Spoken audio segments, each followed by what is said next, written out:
yang masalah curhat masalah keluarga itu malahan kebanyakan siswa-siswa yang pintar. Hmm.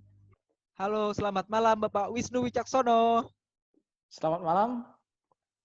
Jadi Bapak Wisnu ini adalah seorang guru BK di Ya, salah satu sekolah SMK di Kabupaten Subang ya Pak? Apa Kota Subang Pak? ya. Kabupaten Subang, benar sekali. Kabupaten Kabupaten Subang. Subang. Buat info Tepatnya sekolah swasta, sekolah swasta. bukan negeri. Mau disebutin nggak Pak nama sekolahnya? Tak perlu lah. Penting Ini sekolah swasta lah. sekolah swasta ya, sekolah swasta. Buat informasi, Bapak Wisnu ini dulu teman kuliah saya. Dia itu salah satu cowok paling ganteng seangkatan. Bohongnya itu, bohong. Dia mungkin nomor Hmm, 2 atau nomor 3 setelah beberapa yang lain. Enggak, Tapi dia enggak salah satu salah yang itu ganteng. salah. Tidak benar itu, tidak benar. Tidak benar Pak ya. Tapi Hmm. kenyataannya begitu ya Pak. Hmm. Udah berapa tahun nih Pak jadi guru di Subang nih Pak?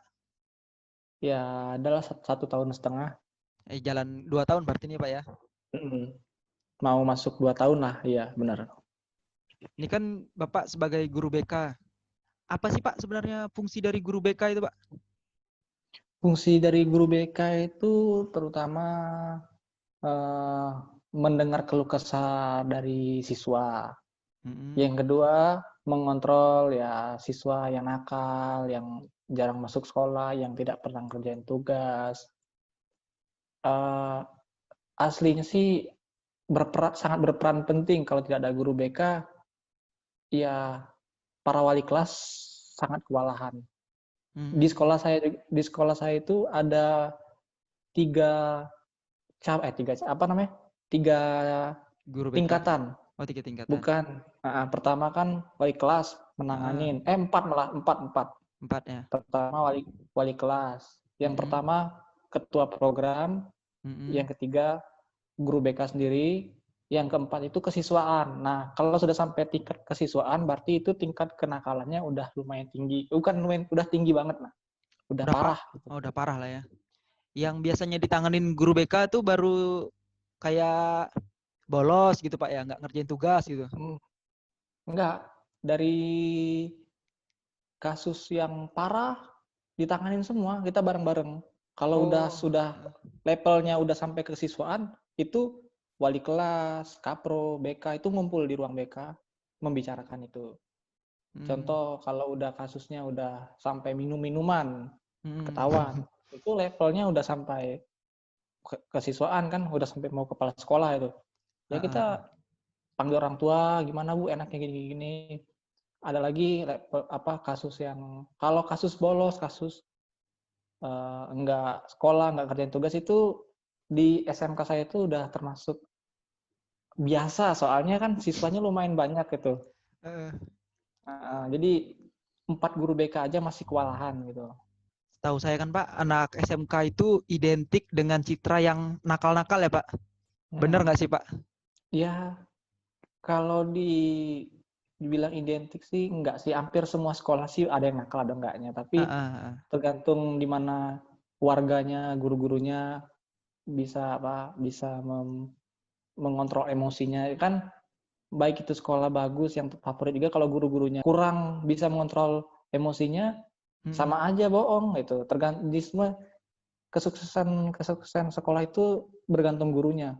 Siswa itu Hmm. nakal itu wajar karena itu sifat remaja mereka, sifat kekanak-kanakan mereka, gimana sih mengontrol emosi, jangan main tangan. Hmm. Terutama untuk memasukin level-level sekolah ramah anak gitu. Emang sih zaman sekarang sama zaman dulu kan beda. Heeh. Zaman sekarang main pukul karena anak-anak guru-gurunya kan ya tidak belum bisa dikata tuh gimana ya? Bisa dikata nggak begitu, nggak kayak guru-guru zaman sekarang lah. Kalau sekarang kan udah pinter-pinter semua gitu. Hmm. Dengan Informa. kata-kata lembut, dengan kata-kata lembut, kata-kata yang sopan, anak-anak bisa paham. Hmm. Kecuali anak-anak yang terlalu nakal, bolehlah sekali-sekali dipukul, tapi pukulnya di batas yang wajar. Hmm. Jangan Benar-benar. sampai mencederai itu. Sekolah yang masuk kategori ramah anak tuh sekolah kayak gimana Pak ya? dari segi lingkungan, bersih, dari kebersihan WC, dari kantin, segi makanan, Hmm. dari prestasi, itu kalau tidak lengkap tidak termasuk sekolah ramah anak gitu. Asap rokok jangankan puntung, Hmm. orang warga jualan di depan sekolah, Hmm. dia jualan rokok, itu Hmm. tidak termasuk sekolah ramah anak. Oh, ada yang jualan padahal bukan di lingkungan sekolah gitu ya? Bukan. Jadi radiusnya minimal 1 kilo, tidak boleh ada yang jualan rokok. Kalau Ketat. ketahuan sama dinas, ketat banget. Kalau ketahuan sama dinas kesehatan, bisa-bisa ya tidak terdaftar lagi di tingkat nasional, tingkat provinsi gitu. Hmm. Apa sih Pak keuntungan sekolah yang mendapat predikat ramah anak sama nggak ramah anak gitu Pak? Dari segi akademis pasti terpandang. Hmm. Wah ini sekolahnya bagus ini. Soalnya di sekolah kita itu banyak kunjungan Hmm. dari sekolah-sekolah lain. Sekolah kita bukan sekolah ramah anak juga, tapi sekolah adiwiyata. Yang sekolah kebersihan itu ya? Jadi sering dapat kunjungan gini-gini. Jadi sebagai sekolah percontohan, sekolah kita insya Allah tahun ini masuk adiwiyata mandiri. Kalau udah masuk adiwiyata mandiri, berarti tingkatannya lebih tinggi daripada adiwiyata nasional. Oh, mantap berarti. Sekolah kita udah masuk adiwiyata nasional tahun ini. Nah, kalau untuk guru yang sampai main tangan, berarti di sekolah Bapak udah nggak ada lah sekarang, Pak ya? Sebelum ada ada penyuluhan edukasi. Nah, setiap guru-gurunya dikasih tahu gitu. Sebelum ada edukasi itu masih ada 1-2 karena menurut saya wajar itu main pukul karena anaknya terlalu bandel. Tidak sopan, melawan. Oh iya lah. Wajar lah kalau emosinya Jadi itu terpancing ya, Pak. wajar. Soalnya kalau diomongin dia malah menantang ngajak berantem guru gitu. Jadi wajar itu guru mukul. Itu tahun 2019 pertengahan ada edukasi dari pembimbing sekolah, dari yayasan, kan dari provinsi gitu. Jadi setiap guru dikumpulin rapat, ya dibilang push up aja nggak boleh. Oh, sekarang push up juga nggak boleh ya? Soalnya saya pernah ditegur sama kepala sekolah. Oh, kalau zaman dulu udah push up, lari, Gara-gara dijemur. pas lagi piket telat anaknya. Ada kayak 10, saya suruh push up. Kepala sekolah ngeliat. Tapi kepala sekolah nggak ngomong langsung sama saya, Bro. Ya, kalau bisa jangan di push upin. Kalau bisa sholat duha, bersihin lapangan, nyapu gitu. Yang lebih Ya, bermanfaat lah ya. bermanfaat, tapi nggak semua anak bisa digituin. Tapi ya kita ngikutin peraturan. Kalau jenis-jenis kenakalan nih Pak, kalau kenakalan anak zaman sekarang sama zaman kita dulu waktu masih zaman SMA gitu, ada bedanya nggak sih Pak? Dengan perkembangan teknologi segala macam gini. Beda. Kalau perkembangan teknologi sekarang nih, dari segi pornografi sama judi kasusnya. Pornografi sama judi ya Pak. Judi itu memang, aduh. Judinya jadi togel. Itu kenakalannya. Ya, kalau kita kan tawuran karena mau merasa lebih hebat tawuran. Fisik lah kalau kita. Fisik kalau zaman. Kalau sekarang nih udah ya ke online yang lah ya. melebihi dari fisik. Itu kan melebihi dari fisik kalau udah ke pornografi, udah ke judi itu. Kalau ke pornografi mental itu. Pornografi itu gimana Pak? Mereka nonton film porno bareng apa gimana? Kalau pornografi selama saya di sana sih emang belum lama ya di sana ya. Pengalaman waktu razia gitu, ya isinya macam-macam. Isi HP-nya. Ada tuh kalau yang lain hamil ya itu aib sih, tapi maksudnya ya, ada kejadian yang kita kan nggak nyebutin nama juga Pak. Ada kejadian siswa yang ada videonya dirinya sendiri gitu. Oh, video tapi video siswa gitu Pak? Iya, siswa. Berarti Ya, dia itu kayak ngevideoin dia sendiri pas lagi dalam kurung begitulah ya. Tapi ya alhamdulillah sih sudah apa? Maksudnya udah clear, udah nggak nyebar kemana-mana karena ke mencari bantuan kepolisian juga kemarin tuh, mencari siapa yang menyebarin gitu. Berarti udah beres itu Pak kasusnya Pak ya? Udah lama, udah lumayan lama lah beres sebelum COVID. Kalau kayak yang judi gitu gimana Pak bisa ketahuannya Pak? Ya pertamanya anaknya nggak pernah masuk. Anaknya nggak pernah masuk, cuma 1 orang sih itu, yang sisanya nggak ada. Oh 1 orang aja. Karena takutnya kalau tetap dipertahankan teman-temannya ikut-ikutan ntar. Itu nggak pernah masuk, pas dicek HP-nya udah tingkat nasional ya, udah ke luar negeri bener. Di wawancara gitu kan, udah kemana aja gini-gini. Mainnya ke Singapura sama Hong Kong, itu permainan nomornya gitu. Channel-channel sama orang-orangnya juga gitu. Udah expert berarti Pak ya. Kalau kasus yang pornografi tadi dikeluarkan juga apa dibina Pak? Langsung dikeluarkan. Soalnya itu udah mencemarkan nama baik sekolah. Kita nggak bisa mempertahankan orang-orang kayak gitu. Benar-benar. Walaupun biasanya ada pro kontra ya. Ini kan hak anak ini segala macam. Tapi kan kalau yang udah kita nggak mampu lagi nih gitu istilahnya untuk menghandle ya apa boleh buat kan ya. Masih ada nggak sih Pak kayak tawuran apa segala macam gitu kalau untuk yang siswa sekarang? Paling tawurannya nggak pakai baju bebas. Tidak pakai baju seragam. Soalnya kan kebanyakan di sini geng-geng motor. Tergabung di geng-geng motor. Makanya kalau dia nakal, langsung tanya, kamu geng motor mana, gini-gini. Langsung to the point aja. Oh kalau gitu, kalau di Subang? Kalau nggak ngaku, kita cek HP-nya. Kan itu kan pasti ada foto-foto geng-gengnya kan. Langsung tanyain, ya. Kalau ada atribut, langsung tanyain, ini, lihat grupnya. Ada grupnya itu pasti. Pokoknya kalau saya yang menanganin siswa, HP-nya dulu yang saya tahan. Ya, semua informasinya di sana, Pak ya? Semua apa aja di sana pasti.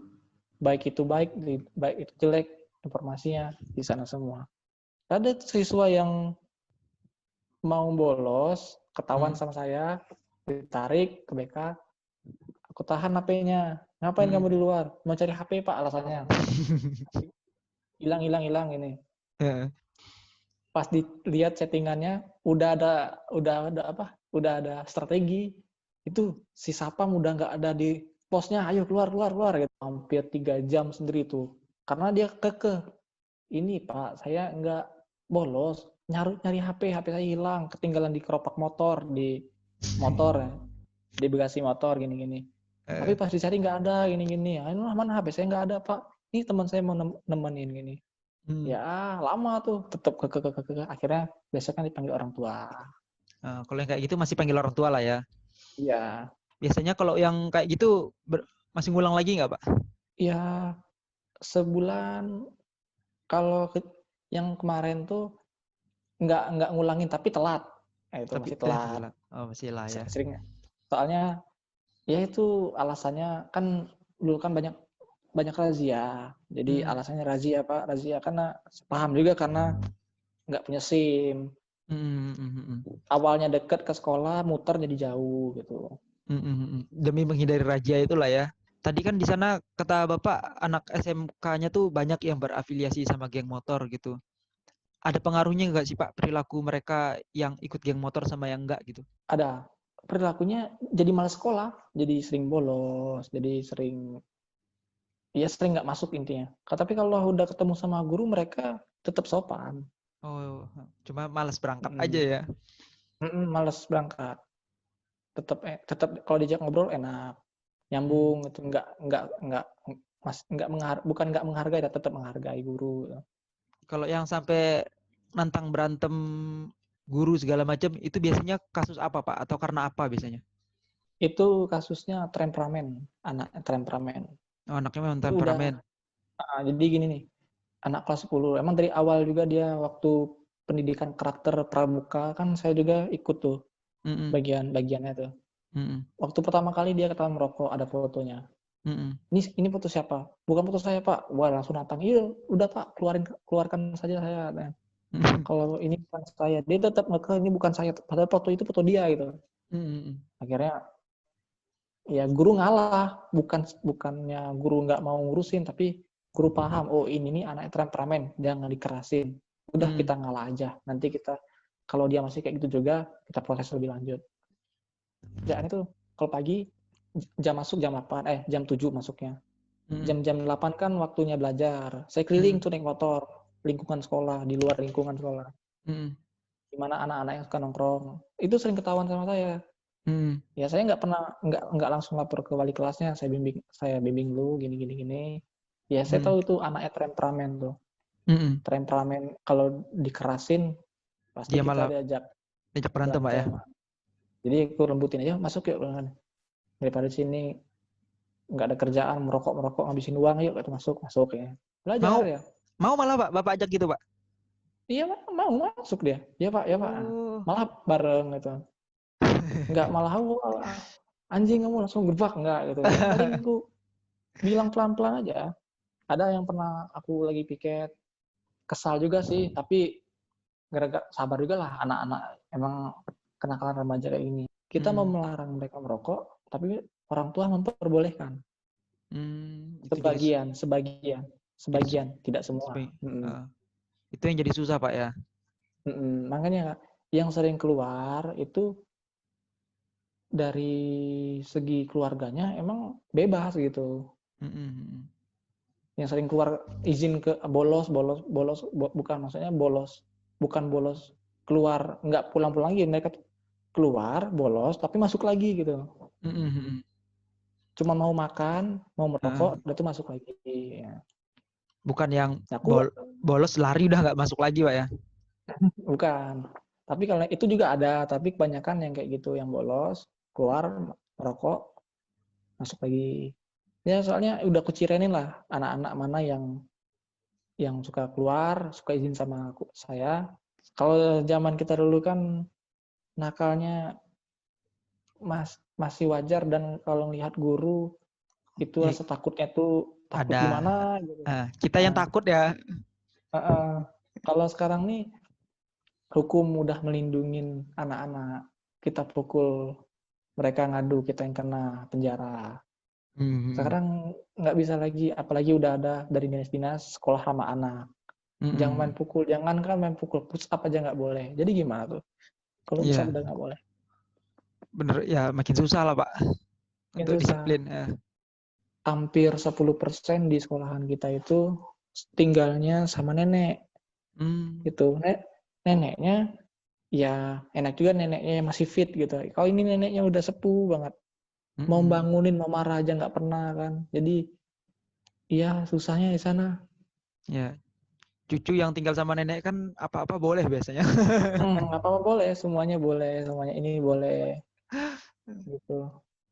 Ya gitulah. Jadi semuanya boleh, pas dipanggil kena masalah dipanggil orang tuanya. Pas ditanyain, Bu, ini anaknya gimana? Saya nggak tahu. Anaknya tinggal sama neneknya. Nah, jadi kan gimana? Kita bingung, sama-sama bingung kan? Berarti faktor pengawasan orang tua juga tuh berpengaruh di sana ya.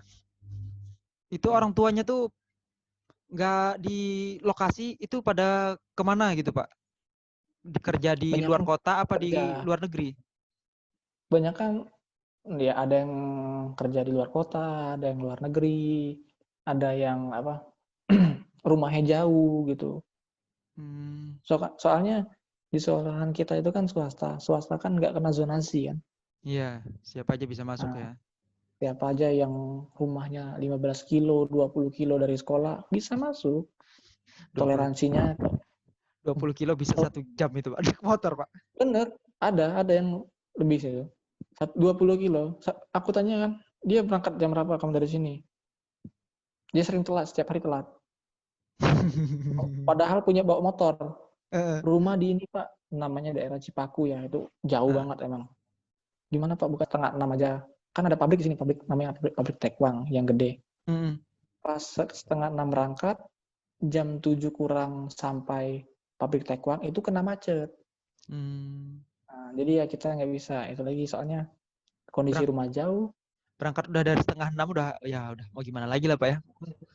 Nggak Ya, mungkin juga suruh berangkat jam 5. jauh-jauh rumah di sini. Padahal dia bawa motor sendiri loh.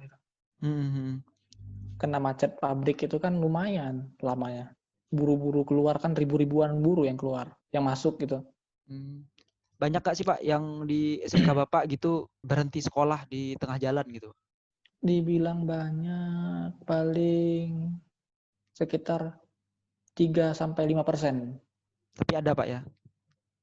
Ada. Setiap tahun ada pasti. Apa-apa aja tuh Pak Masalahnya, biasanya masalahnya? masalahnya satu, dia nggak mau sekolah. Udah daftar, udah lunas gitu. Pembayaran udah lunas, udah semua SPP jalan terus, anaknya emang nggak mau sekolah. Iya Kita benar. tahan-tahan. Pokoknya di sekolah kita tuh tidak mengeluarkan siswa kecuali hal yang sangat berat dan anaknya tidak mau sekolah gitu. Tapi kalau cuma anak males gitu kita bimbing terus sampai dia rajin gitu. Yang kedua, kasus tadi kalau dia ada yang aneh-aneh, ya kasus yang berat kayak tadi kita keluarkan. Masuk kategori berat tuh judi, pornografi, apalagi Pak? Pornografi paling berat sih itu setahu saya. Itulah ya. Kalau Sisanya kayak sisanya minuman keras di sekolah nggak ada lah Pak ya? masih, walaupun ada siswa tapi tidak dikeluarkan, masih dibimbing. Oh. Jadi kalau dulu terkenalnya sekolah kita itu terkenal siswa nakal-nakal gitu. Oh, terkenal siswa sekolahnya anak-anak nakal nih gitu ya. Jadi image-nya jelek terus. Ya, aku tanya kenapa kamu masuk sini? Karena bebas Pak gitu. Oh, sakit hati juga dengarnya ya kalau kita yang jadi guru di sana. Iya, karena bebas. Ya Kak, mungkin dia cuma berani ngomong sama saya, tapi sama guru lain nggak berani gitu. Oh, ya, karena kan Karena saya kayak friend lah ya. ya saya nggak berani, nggak, ya terkenalnya saya tuh nggak bisa marah gitu. Sebenarnya benar sih kalau zaman sekarang tuh orang kalau dimarahin belum tentu juga malah mau. Kalau kayak ngajaknya kayak teman malah mau biasanya ya. Pak, Bapak kan ganteng Pak. Sering digodain nggak Pak sama siswa?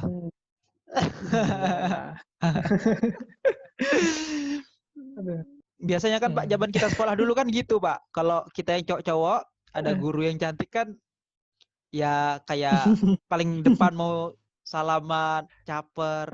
Gitu juga kan kalau yang murid ceweknya. Kalau Bapak sendiri gimana Pak? Aduh, malu lah, malu. Banyak yang minta foto.